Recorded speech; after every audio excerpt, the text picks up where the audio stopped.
Hey everybody, Sharon here from VidGamiac.com. Here we are today back in the Ghost Face DLC for Dead by Daylight, grabbing the Adept Ghost Face achievement. This is to get a merciless killer rating as the Ghost Face. This one's going to be done from the killer's side. You're going to have to play as Ghost Face for this, so make sure you buy him from the DLC pack or from the in-game store. You're going to have to get him to a minimum of level 10 in order to open up 3 open perk slots.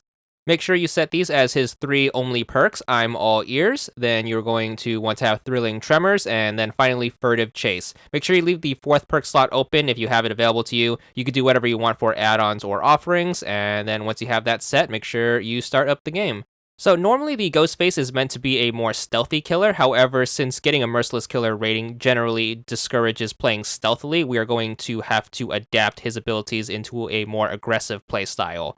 So Ghostface's gameplay is going to revolve around his special move. You're going to hit left trigger to enter stealth mode. Whenever in stealth mode, you're going to hold left trigger to stalk any survivors in your line of sight. This is going to be very similar to the way Michael Myers' special power works. Whenever you stalk someone, you are going to fill up this red circle over their character portrait in the HUD. Whenever you fill that red circle, the character in question is going to be inflicted with the status condition known as exposed, and this is going to pretty much last until the circle depletes. Whenever a character is under exposed, you are able to down them regardless of how much health they have. So even if they have full health, if you hit them once, they are going to be downed right away.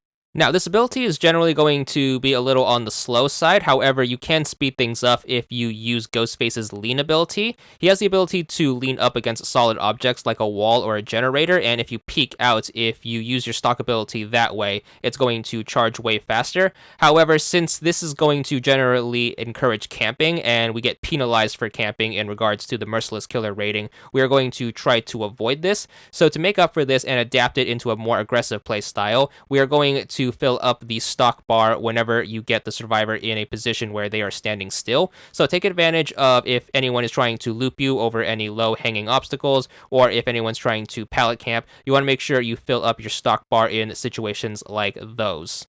Of course, just like any other killer who has these one-shot abilities, you are going to want to rely more on your Dead by Daylight fundamentals. The reason for that is you are going to need enough hits to build up your Chaser category in order to score the Merciless. So the more hits you land on a survivor, the better. So don't completely rely on one-shots. These are going to be more useful to help you with those more stubborn survivors. That being said, the advantage of Ghostface's stock ability is whatever stock you build up on whatever survivor is not going to go away until you complete it. So even if the survivor heals themselves, they're going to keep the amount of stock that they have left. So what I recommend doing is making sure you spread the stock amount and then bank it across all of the survivors. And whenever you need to down them quickly, make sure you just complete whatever amount of stock that they currently have, and then make sure you get your quick down, bring them to the hook, and then work on that. So combining these two with, again, your basic Dead by Daylight fundamentals should allow you to do pretty well. Once you manage to score well enough in all 4 categories, you should be good for the merciless killer rating at the end of the game. Of course, you can check how well you did by hitting right bumper on the results screen. Look at what you need to improve on, and then make sure you improve on that. And then once you manage to get a game where you get the +2 on the grade progress, you should be good for the achievement. There it is, 20 gamer score, and that's all there is to it.